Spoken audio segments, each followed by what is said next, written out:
Hello, hello. My name is April Malone with Yes, I Work From Home, and this is the podcast. Today I have Gaby Deimeke with us from Austin, Texas. She's a photographer. Gaby, come on in and tell us Hi, what you thanks do. so much for having me. Yeah. So, Gaby, are you working from home intentionally or not so much? I think it's a little bit a mix of both. Intentionally in the sense that like I run my business here, but also in the sense of like a pandemic happened and I think a lot of us just kind of started improvising. So a little bit of both. Yeah. So, are you working from home intentionally or is this kind of a new thing for you? Yeah, so it's a little bit of both. Definitely intentional in the sense that I built a space that could be my office to work from home. But before the pandemic, I was living in New York City and I was really big on coffee shops. So I would go to a shoot and I would just stay in the coffee shop all day and do my work. But now, that's less of a thing. So I wanted to create a space in my home that I could work from, every day. So I have interviewed a few people who do something like you do, where you're kind of like out and about, like maybe some of the service type industries Yep. where you're doing service in someone's home, or like you said, out in a photo shoot, but then you still have to come home to do the admin stuff. Do you want to talk a little bit about that division of time and labor that you have? Yeah, so I think it's super important to kind of create a schedule for yourself because I know for me, that's kind of what's helped keep me organized. So I'll go, okay, great. These 2 days I have photo shoots this week. And then all the other days that I know I'm going to be home the whole time, I'll really create like a schedule for that day. So I usually get up, I usually have a sort of routine that I do to kind of make the space start feeling more like a workspace. So, like, if you see these Christmas lights in the back, I turn those on. I have a diffuser that I put like essential oils into. I'll turn that on. I'll put some soft music on, get my laptop set up, and then kind of move over to my desk. And that's when I'm kind of like, okay, great. I'm working from this area. And so then I'll do that for that day. And then, the days that I have photo shoots, it'll be more of like I'm out and about, but then I'll come back for the afternoon to do editing and all those, maintenance tasks. Right. And so are you working out of a bedroom office right now? Yes. So as you can see from this back side, that's like the bed and my actual dresser. But then on this side, I have a shelf for all my photography gear, a big desk where I can put all my other photo stuff and my laptop, and then another shelf in a closet where I keep my bigger lights and other equipment. Now, are you living in an apartment right now? Or can you tell me a little bit about your housing situation? Yes. So I will say that I moved to Austin this past year, which was super helpful because it gave me a lot more space. When I was living in New York, I had two roommates, which I still have two roommates, but we have a much bigger apartment now. And my apartment in New York was so tiny that I literally had to work on my bed. Like I had to sit on my bed to be on my laptop, which is hence why I was always at coffee shops. But that did not work great for me. I didn't really have a division of Oh boy. when am I home? When am I relaxing? When can I turn on Netflix? Or like, am I still Mhm. answering emails at midnight? But since moving to Austin, I moved in with my boyfriend, Justin, and our other friend, Erica. And my boyfriend actually works from home as well. So he has a room that's right across from mine. And it's kind of fun. We feel like we're coworkers. Like we'll be sitting, and then we'll pop in and be like, oh, do you want to get lunch? And it's kind of fun. So it definitely helps. I'm not like fully alone all day. Yeah, yeah. And then your third roommate, are they also working from home? Yeah, so Erica is a painter, so she has her own business as well. She has a studio that she goes to, and she's like pretty religious about like getting up, making breakfast, and then going to the studio to do all of her painting. Mhm. But I would say we all kind of have that millennial flexible lifestyle where we're all popping in and out of the house at any time, and any evening you could probably see us on our laptops, getting some emails answered and stuff like that. So it is a really fun kind of creative environment to be in, especially if Mhm. your roommates or coworkers, or if you can like have a work from home situation with other folks. It definitely makes it more interesting. I'm really curious what kind of square footage you had at that apartment in New York. Do you remember? Oh, I'm so bad with numbers, but like, so like just basing off of this room, it was smaller than this room, and then we The, just had a kitchen. the whole So apartment? my room was smaller than this Okay. room, and then the kitchen was smaller than this room. Got it. So Okay. I mean, hundreds, not in the thousands, very small. Okay, got it. Do you or did you have like common living spaces as well in the old apartment where you could work, or were you mostly just like stuck in your bedroom? Yeah, so next to the living room was a little, or next to the kitchen was a little living room. We had one couch and one TV. So, Mhm. yeah, same. Similarly, my roommate was a video editor, so we were always talking video and photo, but like there was only a place for like two people to sit in the whole apartment.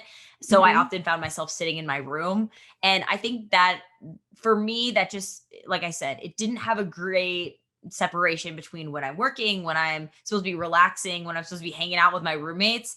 Oh, So, yeah. now that I've moved to a city where cost of living is a lot lower, it definitely was worth it for me to be like, okay, I have a dedicated closet now for all my equipment. Cause back there, Mhm. like it would just literally be sitting in my room next to my bed, and it just Yep. made me feel cluttered. At least now, like I can have everything, in its spot. And that sounds like it's important to you to have things in a spot.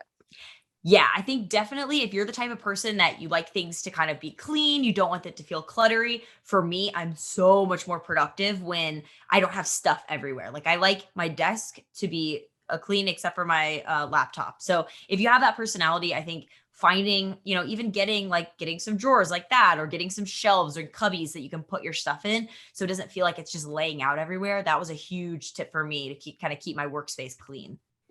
So let's go back a little bit and talk about your work history. I know you went to school back in London. Is that right? Yes. So I did grad school in London. I studied fashion photography, and that program was 2 years. So I lived in London for 2 years, which was very cool experience to just kind of live abroad and practice my photography skills. I also lived in like a student like dorm type housing, which was an even smaller room than my room in New York. But I only had like two check bags that I could take for the whole trip. So I really sized down the gear. So I didn't bring any lighting gear. I really just brought like one or two cameras and a couple Mhm. lenses. So Yeah. definitely less space for that. But it also kind of made me have to be creative on my feet of like, how can I make this look cool even though I don't have my full set of gear? Right. Now, when you were going through that program, were you expecting that you would be working I guess the lifestyle that you have right now, working within the lifestyle? I don't know how to put that correctly, but, Yeah, I know what you mean. is this what you expected? Yes. So I basically, my mom gave me a camera when I was like 12 years old, and I never put it down after that. Like I always was obsessed with photography. I think the thing during school that I was trying to figure out is like, what kind of photography am I going to do? So Yeah. my undergrad in St. Louis, Missouri, I went to Webster University. I studied photography, commercial photography, and fine art. So I was kind of figuring that balance out. And then as we mentioned, when I was in London, I was focused a little bit more on fashion. And then when I moved to New York, I realized that um, weddings are something that I got really into. I had no idea that wedding photography would be something I'd eventually do. And then also concerts and music festivals. So I would say I'm probably still kind of figuring out what exact kind of photography I want to do, but I always knew I would do some kind of photography and therefore run my own business and therefore have more of this hybrid lifestyle. So I'll tell you a little bit about my own story. I actually went to college to be a music major, and I thought I'd go into music ed. Hmm. But my roommate took a photography class, and I think it was through the journalism department, and they didn't develop the photos um, they didn't use the darkroom, Okay. but they just had everything developed as slides. Hmm. So this is like 1999, 2000 ish, so a long time ago now. Uh, and she liked it so much, and she learned so much. And we were using fully manual cameras back then. I mean, there were digital cameras available, but that's how they taught us. Yeah. Really learning the nitty gritty. And I ended up taking the same class at her recommendation, and I ended up changing my major so that I could take more photography and other art classes. I ended up adding an art minor, and I That's left amazing. yeah, so I actually did wedding photography and a Hmm. lot of portrait stuff. I don't really feel like went as far with it as I could have, Hmm. partly because I was in that era of that switch from the film to the digital. Yeah. And back then, the digital cameras just weren't up to par, Yeah. and Photoshop was still kind of new. And I actually really enjoyed the dark room and the chemicals and all of Yeah. that. Getting your hands in there and Yeah, physically developing the film. it's definitely a lost art now. I think that is very few and far between that actually still do that technique. But I bought it in the larger. Like I even I substitute taught, and I ended up in charge of a high school program for a semester when the teacher was out sick. Oh my gosh, that's Teaching awesome. high schoolers how to use a dark room, that's fun. It was actually super fun, but yeah, I think I got a little burnt out though, with the Yeah. photography. Like sometimes if you're always behind a camera, but when you're talking about concerts and venues, I'm thinking like if that's in the dark, that's really technically challenging, especially if you're not using big flash or if there's not really good stage lighting. Oh, So you're totally right. I feel like actually one of the reasons I like it as a challenge, because as you mentioned with Flash, almost 99% of the time bands don't allow flash from Right, photographers. exactly. So working in such low lighting, and then also the other thing is you only have the first 3 songs are typically is the standard to be allowed in the photo pit, like that front area. Oh, really? So unless you're unless you're on tour with that band and shooting the whole tour with them, you only get the Mhm. first 3. So you have like 10 minutes or less basically in a pitch black room with like a million people screaming to try to get a cool shot. But it And definitely makes it interesting. and jostling you and like being able to hold still is really important. I Yeah. guess with digital, you probably can push the limits a little bit more as far Yes. as like the speed and things, aperture. But yeah, that would have been almost impossible with With film. film. Yeah. Yeah. I will All say right. the one last thing on the film thing is Yeah. I think you're right on the fact that it's definitely a lost art. Like I feel grateful that my undergrad program taught us how to do film. That's basically Mm-hmm. all we did in college. And like you're saying, like people don't know how to do that now. So it's cool that I got to have that experience and have that foundation.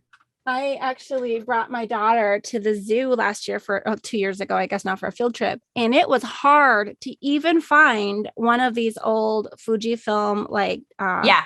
what do you call it? Disposable camera. Yeah. Yep. And it was very expensive Yeah. to develop that film too. And they used to send you back the negatives, but now you send it out to get developed. And then they basically just send the digital image back to that location and they print them and you do not get the slides or the That's negatives anymore. crazy. Cause like what if you Yeah. want the digital of that? I guess you scan it in, but You can, like you can get the digital because you can get it as like a CD. okay. Um, I don't know if you can get like a digital code or not. I'm not sure about Walmart. But yeah, I was like, holy cow, this used to be like the cheap way to get Yeah. photos. And now it's like I don't know, it's very retro. Yeah. Or like the Polaroid cameras are very in Mhm. right now, I feel like. Well, and it's really weird for kids to take a picture and not to be able to just turn the camera around and look at it. Yeah. Like I'm like, no, you have to wait. Like, we don't know if that's going to turn out. We'll just have to wait for like 4 months. There is something that's beautiful about like you don't have that instant gratification. Yeah. Like you do have more of that process, which is pretty cool. Mm-hmm. So is this going to be like your long-term situation? Are you thinking commercial, fashion, art, wedding, just the whole thing? Like this is your long-term plan? Yeah, so definitely right now I'm really focused on weddings, especially since I've moved to Austin. Like this surrounding area of Austin, Texas, like Dripping Springs and all around there is like the wedding capital of Texas. So there's Okay. just like a huge market for weddings here. So I'm definitely focused on that. And then yeah, one day my dream would be to be able to phase that out and just do concerts and music festivals and like go on tour with bands and stuff like that. But obviously that is, extremely limited in terms of the number of photographers that actually have a full-time job doing that or get paid enough Mm-hmm. to do that as their full-time thing. Mm-hmm. So I'm kind of like supplementing that with weddings right now. Yeah.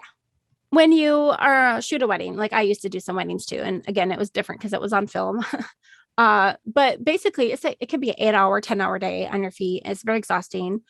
Then how many more days are you working at home trying to do all the editing and follow up? Yeah. So I would say I shoot the wedding on a Saturday or Sunday. I usually block off 2 days during the following week for all the Mm-hmm. file management. So even if that's I'm backing up all the images to make sure that the memory card doesn't actually get lost or deleted. I'm actually culling the images down so that it's deleting all the Mm-hmm. ones where their eyes are closed or it's blurry or whatever. Yeah. Picking my final select to send to them and then doing an edit of all of those. I usually allow one full day for the editing. I might not do it in one day, but like I usually allow her like maybe like 5 to 8 hours for Mm-hmm. that. So yeah, it takes time for sure that people don't necessarily always think about. Right. And that's just working with the images. Are you also going back and forth with the client? And also, are you making photo books for them? So I don't do photo books just because I've just kind of found like it seems like with my ideal client, they would rather just have the images themselves and then they can get Mm-hmm. prints made and things like that. I Yeah. know a ton of photographers do. That's obviously huge. It's just not Mm-hmm. in my personal practice, but you're so right in the sense of like going back in them, having them pick selects. If they're like, oh, there's like this weird trash can in the background, can you Photoshop that out? Like all of that You're is, like, you're on your own. yeah, right. Find someone else to do that. Yeah. Yeah. When I was phasing out the wedding photography, especially, I had a few people come to me and just beg me, please, please, please, please, please, could you do my photos? Yeah. And I'm like, you know what? I will take the pictures and I'm just going to, again, this was back with film. I'm like, I am just going to hand you the 8 or 10 rolls of film and you can take it from there. For sure. And that felt good. So it sounds kind of like, and it is nice to be able to go and cut out the ones that you don't want. Yeah. But that's more or less, I think, what I did when I did my sister's wedding. That was my first digital camera wedding. And I hadn't been on a camera for like 6 years. And so that was fun. My brother gave me his old Canon. I got it down here in my office. Nice. And like, I am still trying to figure out the settings, like the day of the wedding. And yeah, just to be able to pull up the ones where the eyes are closed or, it's just awkward or like, whoops. It's like, they don't need to see those. You don't want to make someone look bad on their wedding day, So kind of knocking those out. That's embarrassing, but yeah, they can take it from there. Good. Do you want to talk a little bit about how you guys manage things in the house? Like you're working from home. Do you have to be quiet a lot? Are people on the phone or on Zoom calls? Or like you said, you're mostly just editing. Do you have a lot of other tasks that you're working on? Yeah. So one rule that we have that seems to be pretty successful is just kind of like the open closed door policy, where it's like, typically when our door is closed, it's like, hey, I'm in a meeting, like be quieter and don't come in, basically. So if the door's open, it's like, I'm just editing here or whatever. Like I don't have anything pressing going on. Like feel free to pop in and we can chat about whatever you want to chat about. So that's kind of like our general rule is like doors closed. I'm probably in a meeting. I'm probably on a call with a client or something. And honestly, that's worked pretty well. The only thing that sometimes gets annoying is like if we both have a Zoom call at the same time and then the internet gets laggy. So we have a little board in between our rooms where we put our schedules for the week. And we try to, for big things, like for example, this podcast recording, I marked that down like, hey, I'm going to need the podcast gear and I'm going to be on the internet for this like hour or however long. So like, please don't be on the internet during that time if you can like avoid it. So those are like two tips I would say that if you're co-working with other people, just set some boundaries of like, hey, this is my working style. Maybe you love listening to music when you're working. Probably want to check with the other person first to make sure, or maybe you just have your AirPods in. So I think just some basic communication will really help with working from home. Sounds like you guys are really able to communicate though. So that's really helpful. I've been in roommate situations where it was like that, full communications, great relationships. And I've been in ones that kind of fell apart a little bit. Yeah. You were talking about, hey, I'm going to be needing the internet. Yeah. As I was walking up the stairs, I'm like, hey, nobody uses computers for the next hour. And my husband basically timed his lunch today so that I could do this because we are recording this at like basically my lunchtime, probably your early afternoon. Yeah. And that works out pretty well. We did just upgrade. I started having a little bit more of those glitchy, moments and sync issues. And I walked into my internet provider, their Cox, and I was like, hey, it's starting to act up again. And they said, well, how old is your modem or router? And I was like, well, I got it, fall of 2019. They're like, it's due for a replacement. And I am renting mine through them. And so they just pull out a brand new box and they're like, this is the one that's, our newest and better, the newest and fastest that we have. Just bring us the other one within 4 days and you can switch them out. So then I didn't have to go to the store. Now I know that if I were to probably buy mine outright, that I would save money in the long run. But if I'm going to be flipping it out every year and a half or two, especially since I do use it pretty hard, it's nice to be able to have that option. So I keep my router in the same room as me and I Ethernet.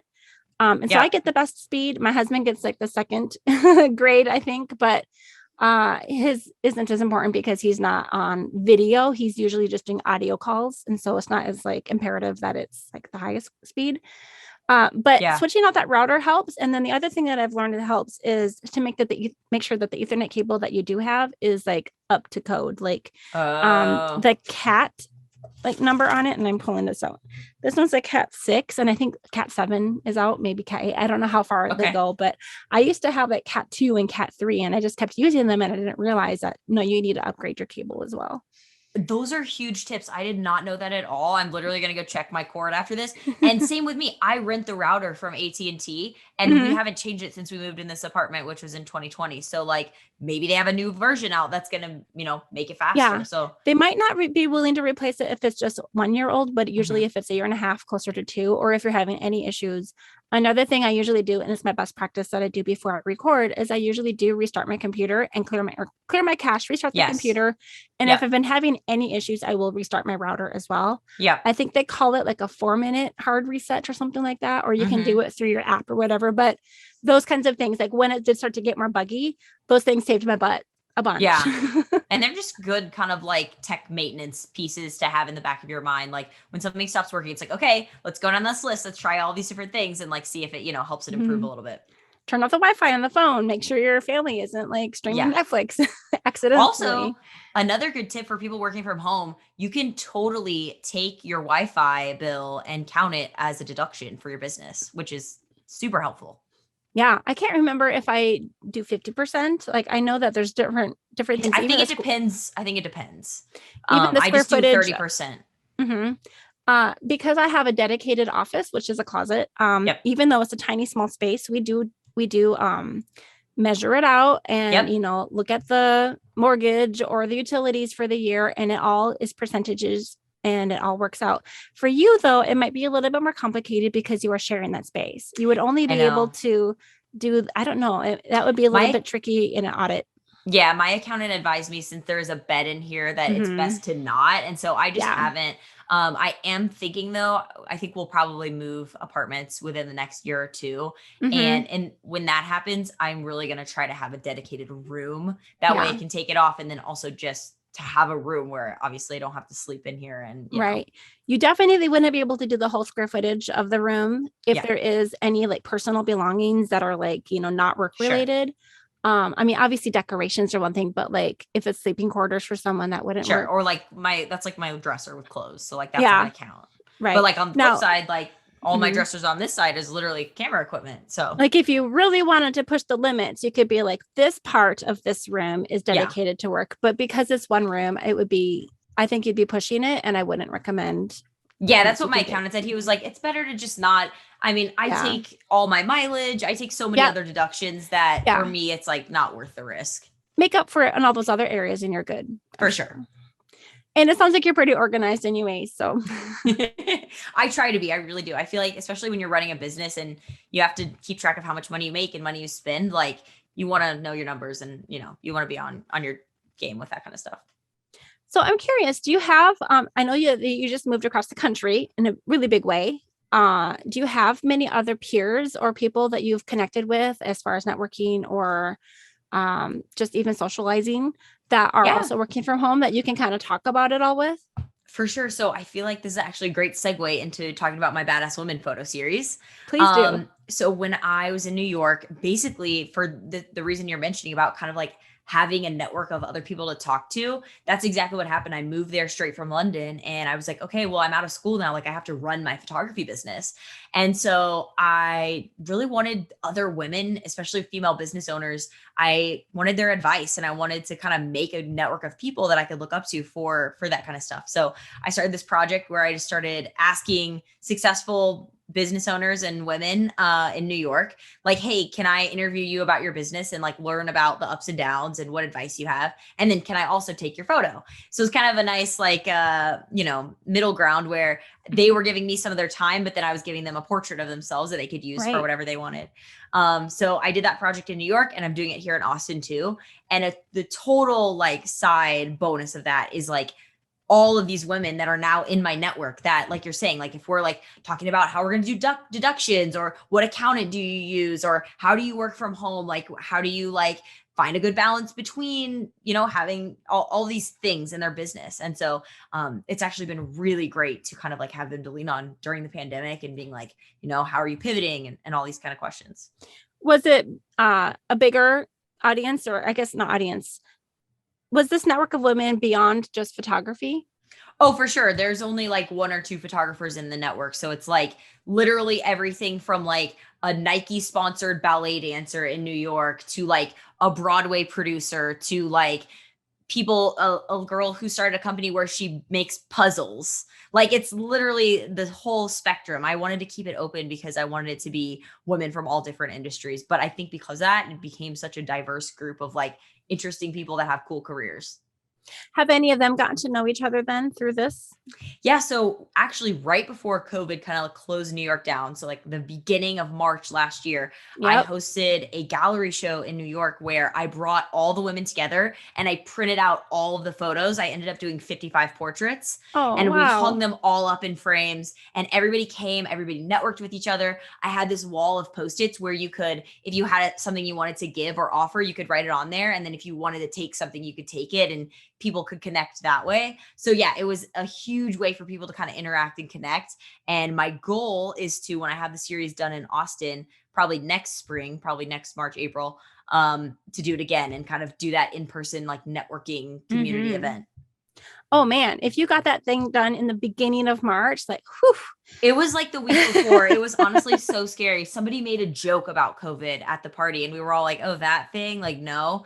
And then a week later, like Broadway was shut down and we were just like, whoa. So I'm so grateful that I got to have it and like, have that great experience before everything just closed. And then I moved out of New York. And then have you been able to maintain some of that through like Zooms or anything else online? Oh, for sure. I love to try to I'll do monthly or yearly reminders to be like, hey, drop an email to this person, send a text. Or I love to if I have someone connected on LinkedIn or Instagram and they're posting their exciting news about their business, I can drop them a quick message. The girl that did the puzzles, she went on Shark Tank. Oh, so wow. I was just like, oh my God, this is amazing. So yeah, I definitely love to kind of keep up with everybody. And if I do have questions, I mean, I feel like I have questions about things all the time and just, having people to reach out to can be huge for building your business. But what kind of percentage of those women are working from home versus like you just found business women who are working in offices and such? Yeah. So I think I couldn't tell you an exact percentage, but I will say they all had hybrid work situations. There's Okay. one girl I knew who had a house in Tulsa and also an apartment in New York and split her time 50-50 and went back and forth and just lived in two places. There were women that lived in New York and London or New York and Paris, or maybe their business was in Paris, but they came to New York once a year. There were people who worked part-time. There were people who this business was their side hustle. So maybe they took off 6 months to, be with their kids or raise their kids. And then they are doing an intensive where then they go back and they're, putting their business through an incubator in New York. So one thing I did learn from the series, even before COVID, was so many of these women were just confident enough and bold enough to not live by whatever normal societal standards we put on. You have to get this apartment, then you have to buy this house and then settle down. They're no, if I want to live in multiple cities, if I want to just rent a place, one girl, Jen Glantz, she's very cool. She and her husband just live in whatever city they want. So they'll just get an Airbnb for a month and live in that city for as long as they want. Then they'll move to the next place. And New York's their home base. So I just think that was really inspiring to me to be oh, okay, I can live in Austin, Texas, but if I want to get an Airbnb for a month in New York and still get that, excitement from the city and inspiration, but not live there full time, that's an option to me. And I think most people don't even they have so many limitations that they don't even think that they could do things like that when sometimes it's actually super financially feasible to do. We live in the era of Airbnb, and I know it's kind of had, ups and downs and pros and cons, and, even it's been cracked down on, in some ways, in some cities even. But yeah, it definitely has changed and really opened up the ability for people to be digital nomads or, work from anywhere or whatever you want to label that right now. It's kind of a new thing that, our parents and our grandparents, they probably didn't really know anyone that could live like that. And we do. Yeah. I just think it's amazing. Even my boyfriend and I have been talking, maybe we should just buy a van and you can buy from AT&T, a Wi-Fi thing that it's $30 a month. And then you have unlimited Wi-Fi. You take it wherever you go. And then we could just live out a van for a year and travel the United States. So I definitely think there's so many cool options. I know people that have done that. I think I've even interviewed a few of them. I have a friend who I haven't interviewed yet. I'm still trying to get her actually, who they left for a year in an RV and they used the Verizon jetpack, which was probably the equivalent to what AT&T is offering. Yes. And they did, I think, half of the country in the first year, the second half of the country in the second year. And then they got up to Australia. Oh my goodness, what am I saying?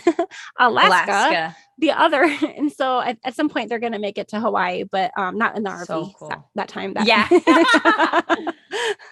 No, Yeah. I just think it's incredible. And how much of your business are you spending, or how much of your time are you spending on that part of your business? Do you even consider that networking thing to be part of your business? Oh, 100%. You're making money. You're making money from the. Yes. Okay. So the Badass Woman series, the actual series itself where I did the portraits, I wasn't charging people. I was just kind of doing this trade of like, hey, let me learn about your story and do the photos. But like a total side benefit of it that I had never expected was 6 months down the road or a year down the road, I would get an email. It's like, hey, love that portrait you did of me. My business needs new, product shots. Send me your rates. Or like, hey, actually, my husband and my partner and I just got engaged. Can we like set up an engagement shoot, or can you shoot our wedding? So I've gotten a ton of jobs from it, and that was never my intention to just like try to get more clients. But I think when you put yourself out there, and like, I think I just got along with people, we networked, I got some awesome advice from them, I gave them some value.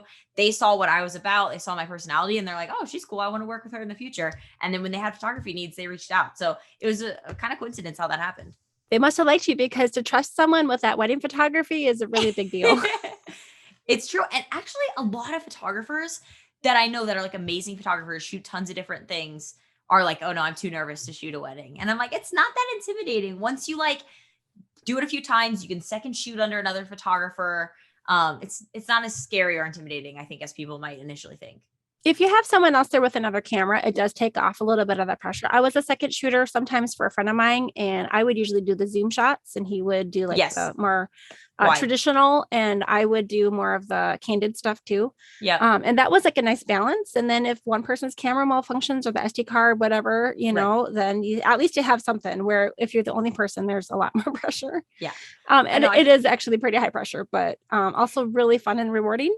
Yes. I would say high pressure just in the sense that things move really fast, right? Like you only have a very short amount of time to get a ton of shots throughout the entire day. But I think if you're organized, and like for me, I'm pretty anal about like backing up all the memory cards throughout the day, right when I get home. And then I don't have to stress about like, oh no, what happened to that card, etc. Yeah, right. Have you ever considered, and I know that your current situation might not allow for it, but have you ever considered having like a home office, like a home studio? Oh, okay. So this is actually our dream one day, is to, maybe if we buy a house, or even if we're just renting, to have a home studio like in the backyard. Like, I don't know if you've seen, some people have like made these over quarantine and like posted videos of it on TikTok, but like they will make like, they'll take like like a bunch of windows from like garage sales and make like a whole like not house, but like a little greenhouse type of room out of it. Yeah. And then that's like their office in the backyard. Nice. So like some kind of cool like backyard office. I would love to have a studio there, because right now I like this desk that I have seamlesses. So if I need to do product photography or food photography, I just I tape it to the wall. But yes, one day I would love to have a dedicated studio where like I can keep everything set up. I can keep my lights set up. And then I can just pop in and out when I want to do shoots. So that's definitely a dream for one day. What you're also describing, lots of natural light. Reminds me of like a glorified she shed. Yes, exactly. Honestly, you should look them up. They're pretty cool. But I mean, yeah, I would do one side with a bunch of windows, because you got to have that natural light, and then probably one side more shaded. That way, if I have like a laptop set up for editing, then I can, pull it down. I could see that being really nice, especially if you do have a little bit of space and land, and that room could, function as more than one thing too. Totally. If you ever needed to have a guest house or something, or quarantine. Exactly. Right. And like my boyfriend has a podcast, so I know he would love to have like an insulated room with, good audio stuff. Like I think definitely having like a work room. That's definitely, we'll have something like that in the future for sure. Now you're making me itchy for a new I know, right? New property. It's like, oh man, we're just in all those like guest houses, like you see the big properties that have the guest house, and I'm like, it's like, that would be an amazing studio. Yeah. Oh my gosh. Or I've even seen people that have photo studios like in a camper. Like, or just like really crazy, like hybrid ideas. I love it. I think the creativity is so cool. Have you ever gotten into portraits for newborns? Okay. That is literally the one thing I've done one newborn shoot ever. And it was just for a friend. So I don't think I will really, just because kids, senior pictures, like families, I'm not good with kids. So probably not, but like, I'll probably do it for friends. My friends are getting to the age where they're having kids, and they're like, oh, can you just take a quick shot for me? I'm like, all right, fine. Yeah, show up with the camera, help them There you out. go. Yeah. Yeah. That's my gift to you is I took some Yeah. pictures. Right. I really like what you did though with that offering the women a portrait for their business, because I have found, especially having the podcast, we usually ask everyone, hey, if you have a high resolution, I guess, headshot of yourself. Yeah. We want to use that for making like the thumbnail for YouTube and the podcast art that will go, for each episode. We have a unique one that has like the title and everything. We're finding that not everybody has anything like that. Which is crazy. You're the successful, cool person and you don't have like a photo other than an iPhone picture of yourself? Well, an iPhone picture actually would be desirable over like some old photo from Facebook that has been compressed. Yeah. Because when you That's like blow it this up, big and then it's grainy. Yeah. And so every once in a while, we're like, that's a really cute photo and it would work really well. Do you still have the original file for that, or even off your phone? Yeah. And a lot of people, and I am like that too. Actually, when I have my Zoom, I have like my profile picture for my Zoom, and it's just a picture that I took of myself when I came out from a haircut 3 years ago. And that's what I use for almost every single thing. And when I first started doing this podcast, it's like the only photo I had. Yeah. And I finally had to like sit here in my office in front of my, I guess, I don't even know if I had, my parents had a projector screen that they had given me. And I actually did just get rid of it. It was like for, like a conference room projector screen from back in the day. Yeah. That you pull down in front of like the marker board or chalkboard. And I had that and I pulled it down. I took a few like selfies.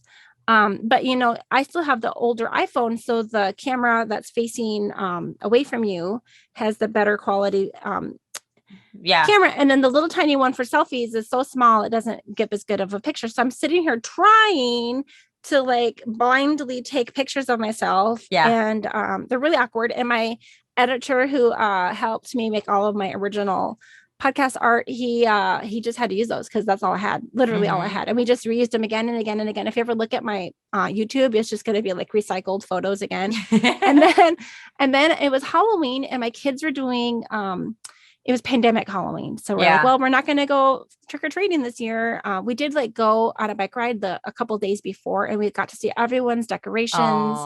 And then the night of Halloween, we had a campfire. But the day before and the day of, we got out every single costume the kids have ever owned, whether or not they fit or not. And we put them on, all of the kids. And I just did a photo shoot with the kids before they outgrew them all. They're growing really fast right now. And some of these are like size 4. My kids are 8 or whatever. And I'm like, you know what? I should have you take some pictures of me. And I just stood in front of, we have like this kind of tan colored canvas gazebo in our backyard. Our backyard is like the size of a postage stamp. It's really small. It's like 10 feet deep by the length of our house. And that's it. And so I just kind of sat there, had a little bit of outdoor, like, I guess, not full on sun, but it was, inside of the gazebo. It was pretty, actually a storm came through and ripped a big skylight into our gazebo. So I had enough light coming in. And I just had my kids take a whole bunch of pictures of me. I changed my shirt a couple of times and that's what we've been using for the last year now. We need to do that again. No, for sure. Gotta do that. But I have found that a lot of women don't have a good picture of themselves because they're usually the one behind the camera, even, the cell phone camera. Do you want to talk about that a little? Have you found that to be true? 100%. Like, I think like even all of these successful women who are like running crazy businesses that I was talking to, right? Like making tons of money. They're like, oh, I don't want to get my picture taken, or I'm timid, or I don't like how I look. And I'm like, what? Like, I thought, okay, like I'm not as confident all the time as I want to be. But like, once I get as successful as this lady or like as her, like, oh, that's when I'll be confident. And like through talking to them, I was like, oh, like, we all feel like that. Like we all have days where we're like, oh, I don't want to like be in front of the camera. I don't feel like I look good.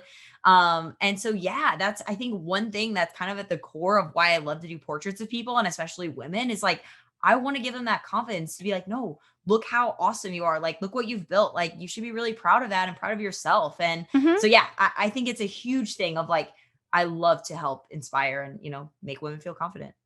And I think if we're taking our own picture, like a selfie, we always make our own special little face that we do. And like, if you have another photographer, they're going to probably capture more of the essence of who you are, because they're going to catch you smiling in different ways. I have a sister who used to practice her smile in front of the mirror, and she had like 7 different smiles.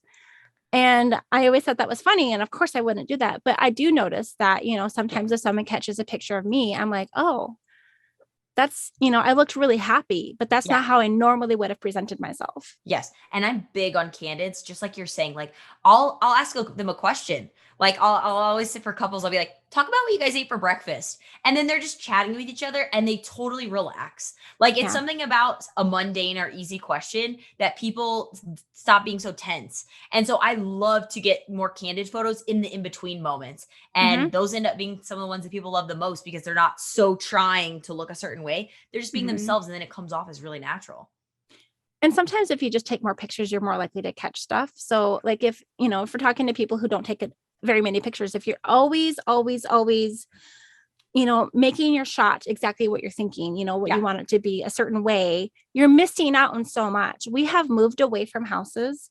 And I'm like, wow, I don't have a single picture from inside of the living room because I always put the kids up against a wall. I always wanted them to have like the nice, clean white background. And I'm like, I don't even remember how we had the couches set up in that room because I never would take a picture of our messy room. And now I'm like, man, I wish I had a picture of that messy room. Yeah.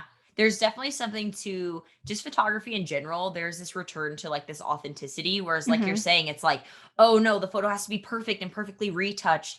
Whereas now I see brands and businesses more being like, oh no, like we want to show people behind the scenes. Like this is what real life is. Like I'm a mom and I'm also a photographer, or I'm a mom and I'm also running this business, or, whatever it is, here's my cats. Like, I don't know. People want you to see their real life and not just the pretty whatever on the outside. And they might be more willing to work with you if they can see that you're authentic and a real person. Yeah.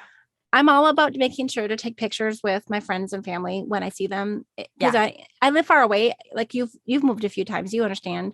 I live 30 hours drive from my family, and my grandma is 92 and she's doing well. And, there's, as age happens, there's always going to be, something that's, making life a little bit tricky or difficult. Sure. But I think she's still got several years left in her. I sure hope. But just in case, every time I'm there, I take a photo of her and with her. But that photo, like sometimes not specifically her, but like in the past, like when that's happened, like sometimes you are the only person that has that photo of that person when they pass or something like that. And you can come and be like, I have this great photo of that person that you love here. What a beautiful gift you can give them. Similarly, my mom hates getting her photo taken. And as a joke, I always say like because I live in Texas now, so we don't get to see each other all the time. When we do, we're together, I'm trying to get the whole family to take photos. And she's like, oh, like, don't take my photo. And I'm like, Mom, I'm taking this so that we have something at your funeral to show people of what you look like. And then she's always like, oh, Gabby. And then she'll take the photo. So it's kind of funny. So I had something, and this is going to be kind of personal on my side. A week ago, 2 weeks ago, I don't know, I made an appointment to see a dermatologist because I noticed that I have a mole, and I have a lot of moles. If you can see me on camera, you can see that I'm just like decked out in moles. I'm one of those moley people. And I hadn't been seen by a dermatologist in a little while, and I had one that was on my neck. And actually I have, ended up getting it removed. That it had been removed 6 years ago when I was pregnant with my daughter. And all of a sudden we noticed it's back, and we didn't know how long it was there. And weird thing, but this podcast, I have been recording myself on camera for a year. We started Labor Day weekend a year ago. And so I have a year, and I was able to go back and see like how long has it been there, and checked, and it had been there. Wow. And I'm like, I never would have expected that I'd be going back through all these photos. And I usually have my hair kind of covering anyway, but I was able to see, and gave a better answer to my doctor, like, how long has it been there? And we're like, we're not exactly sure, but we know it's been there at least a year. And sometimes just having a photo or a video can be helpful for medical things. I mean, it was really surprising to me that I thought to do that. But it was helpful. No, that's actually brilliant. Like, you're like, is this podcast saving my life? Like, possibly. Oh, wow. Incredible. Yeah. All right. So let's change gears a little bit and talk about your specific desk setup. Okay. You are borrowing headphones for the podcast, and you've talked about a laptop a few times, and you've talked about your desk, but you said my desk, but yes. So I have a desk that I honestly just got for like $50 on Facebook Marketplace. But I will say, if you're trying to outfit a room, a new space, a work from home space, those places like Craigslist, Facebook Marketplace, OfferUp, huge. You can get furniture on there for so cheap. So I just did that. Someone was cleaning out a storage unit and I went and grabbed it. There's 2 huge drawers on it. And so on the left one, I keep all my photography gear, which is like external hard drives, memory cards, batteries, you know, all that kind of stuff. And then the right one's just like more business supplies, like tape and, you know, different. I have a blue light glasses I wear so that, you know, it's not always getting on the screen, and my essential oils. And then, yes, I have a laptop that I don't have a desktop because I like the versatility of the laptop that I can just throw it in my backpack, take it to shoots with me. Yeah, so that's really helpful. And then I put some cute things on the wall. Like I have like a little cork board. I have some cute frames with like inspirational quotes and stuff to kind of just be like this one says like, your dream is more powerful than your excuse. So I'm like, yeah, let's go. Nice. And then, yeah, just more camera gear on the shelf on the right. And then same with shelf on the left, like flashes and, you know, I don't know. I feel like I acquire so much photography gear. I have a semi-adjustable desk, but I don't adjust it enough to stand up. Do you have any option to stand or sit, or do you find yourself sitting most of the time? I sit a lot, but I would love to invest in a standing desk. I also saw a girl on TikTok. I've been really into TikTok lately, who got a thing that it's basically like a treadmill, but for your work from home desk. Yeah. And she walks every day and she lost like 30 pounds just from walking. But she said you have to get used to it because like you're like typing and you're kind of moving. But I was like, yeah, so that kind of, I'm really into the idea of standing while work from home. I think it's cool. I definitely would love to buy it. I know they're a little bit more expensive, so I probably need to save up, but I think it's a great idea. I've actively been looking for one of those treadmills. It would be a little bit tricky to get it into this office, but I think I could do it if it's the walking ones are often shorter than the running ones. Yeah. And often they also have arms that can lay down. Yeah. So that you could tuck it under, say, a desk. If your couch is high enough. Yeah. Some of them actually have like a built-in desk on it, but I feel like those would be less versatile because I want to set my chair up sometimes. Yes. I don't want to stand 100%. Yes. So unless I have that option separate, of like, yeah.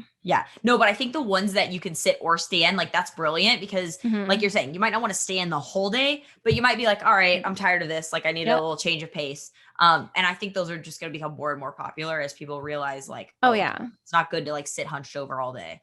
If you have like a L-shaped desk where you could actually like turn like fancy secretary type desks, that would be easier to set that up with. But, you know, a lot of us in our home office, we're a little limited in space. But it would be definitely a nice thing to have. I could stand to lose 30 pounds. That would be a really nice way to get it done. There are certain skills that I can do while I'm walking. You know how it's like hard to walk and chew gum? Yes. No, it's actually not. But there's some things that I can do while I'm walking and others that requires my full attention. And even walking, you could just kind of alternate like, oh, I need to focus on this project. All right, I'm just going to stand for this. Or I'm going to sit. And then like, all right, this is a less big of a deal. Like I can do both. So I think if I was thinking and contemplating and working things in my brain and looking at a computer, like for instance, I'm starting to do more resume stuff. Yeah. And I could be like, you know, reading a snippet and think about it, you know, mull it over, turn it around, and then type a few words. Yes. Versus what I used to do in the past, which was like 24/7 typing, like you know, as fast as you possibly could, not 24/7, but 8 hours of typing, 10 hours of typing in a row. I wouldn't have been able to do that with, you know, and keep my productivity up. Yeah, for sure. One other quick tip is Justin and I love to do a quick walk throughout the day. Yep. So usually sometime around this time, maybe 2 or 3 p.m., you know, we've been working respectively all day. One of us will be like, hey, do you want to go on a quick walk? And we usually just walk up to our mailbox of our apartment complex, 10, 15-minute walk. A, you get some fresh air. B, new perspective. You just kind of like, it's a good reset. And then you're ready for the rest of your afternoon. Yeah. My husband was working last week on Thursday and our kids are back in school. Were back in school until yesterday. We're on quarantine right now. They've already been exposed. But yeah, we had one day where my husband was home working and I was, you know, just getting stuff done. And I could tell he was working really hard and not taking any breaks. And I was like, 5 minutes, babe, we're going around the court, you know, just go around the block. We'll go to the mailbox and just get, you know, for 5 minutes. 5 minutes can really be better than nothing. I mean, he's supposed to take breaks anyway, you know, like they actually do that thing where they like pause your computer screen for you and like force you to take a break. Yeah. And you can bypass it, but you get in trouble if you do it too many times. And I'm like, you're supposed to take a break. Let's go. Yeah. That's nice. That's good. Anything else that you do as far as like tips or tricks that you've just found that have made working from home a little easier for you? I know we're kind of like still in the middle of the pandemic, but things have opened up in some ways. What are Yeah. you guys doing for fun these days? So last tip that I would definitely recommend is if you don't have an essential oil diffuser, I know that sounds silly, but it's actually huge. Like you could totally change your mood and like get in the zone based on the different oils you put in. And my roommate Erica totally put me on that. She's like, I swear on it. I use it in my art studio every day. And I was like, really? And then she brought hers into our living room and I kind of got addicted to it. And so I use that every day. I got one for myself. And then things that we're doing for fun to kind of mix it up during the pandemic. So Austin has a lot of green space, which is really nice, kind of off of what we're talking about, like going on walks and stuff. There's a huge park that's like 7 minutes from us. And there's also like a natural spring that like everyone kind of like takes floaties or paddle boards or kayaks and just like hangs out on. So we've been doing that in the evenings too, to just get outside, mix it up a little bit and still, get some fresh air, even though we're in stage 5 right now. So things are closing again, which is kind of crazy, but yeah, we're just trying to be outside and not around too many people. Yeah. Yeah. I mean, but 2 of my kids learned how to ride a bike during the pandemic. And then I just randomly won a bike. I went to our new grocery store that they just built like a half mile from our house and put my name into entry for a prize and won a bike. And so we finally have enough bikes to get the whole family out. It's really been nice. And that's, we don't mask That's when we're amazing. biking. Yeah. It's nice to be able to just feel like we're free, we're able to be in nature. Yep. And it's been kind of hot, but I actually went on a bike ride with my daughter this morning because it rained last night and it cooled things off. Arizona's, I mean, I don't know if Austin is as brutally hot as Arizona, but I know it's up there. It gets there. I wouldn't say it's as hot, but it definitely has its peak months of like, oof, this is too much today. Are you originally from Nebraska? Missouri, but Midwest. Missouri. Yeah, I grew up on a farm in the Midwest. I lived for several years in Missouri, 2 or 3. That's where I met my husband. We met in Springfield and got married there. Oh my gosh, that's awesome. Well, I have some friends that live in Springfield. I did go to college in St. Louis. So I grew up closer to Columbia and then college in St. Louis. So I kind of like have bounced around, but yeah. We looked at Columbia for grad school, but we ended up for a few years also in Southern Illinois, which is just 2 hours to St. Louis. So we'd go up for the City Museum and. Oh yay! I love that. The City Museum is so fun. It's my best. It's my favorite. If I could pick one place in the entire United States to send someone, I'd probably pick the City Museum. I think it's so cool. Yeah, my mom wants to like build one in our town. She's like, we could do that. She's like, we're going to get scraps and make it. I'm like, okay, Mom. It's so cool. Yeah, there's nothing like it here. Anything else you want to talk about as far as, I guess maybe more advice for someone who wants to work from home? Like, you talked about being a millennial and, a lot of people that are kind of entering this lifestyle. Do you think that this is a way of life that people can sustain or? For sure. I feel like for people that if you're maybe like not sure how you would react, like maybe you're someone like me who like loves to be around people and talk and like not be just alone all the time. I definitely think like trying it out, like you could definitely try a hybrid situation of like a WeWork type of thing or like a local co-working space, maybe one day a week, maybe a couple days a week.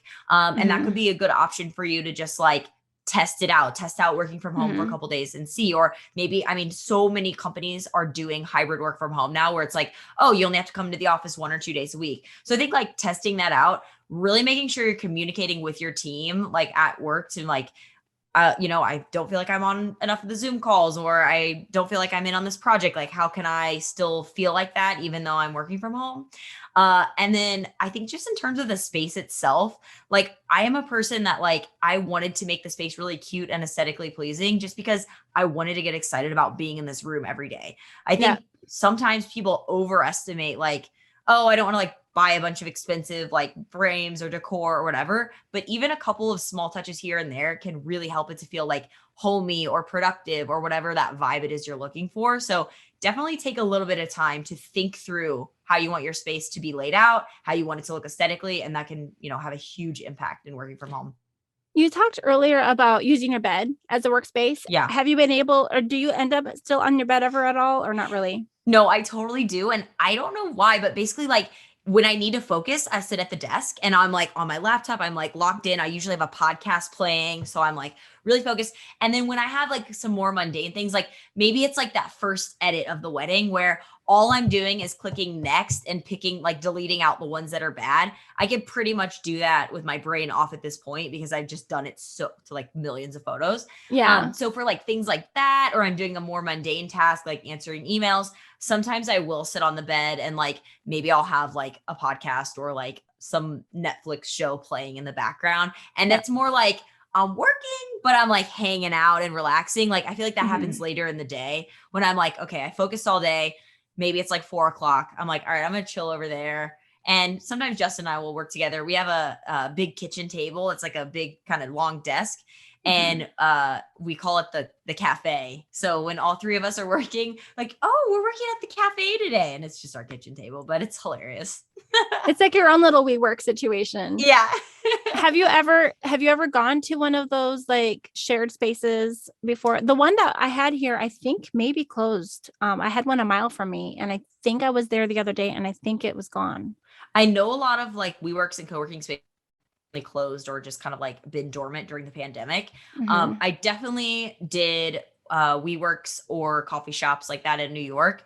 A little bit less here just because, like I said, we've been a little bit more cautious with going out, but there still are some really cool local ones. Like there's this one called the Cathedral in Austin that it's on the east side, which is like a trendy area. And they took a church and they literally renovated it to be a co-working space, like / art gallery.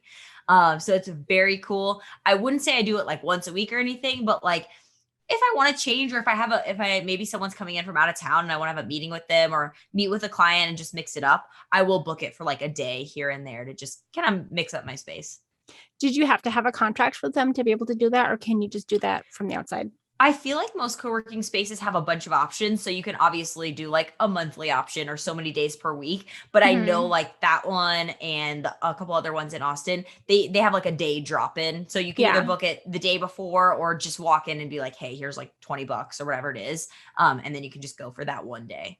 Yeah. I feel like when I was looking at doing some market research, I wanted to do focus groups. And this was like that week that you did your big gallery thing, networking project, I was going to start doing my focus groups and I was going to rent a space. There's like Regis rooms also, like Regis has like kind of their own, like you can rent an office space within an office space.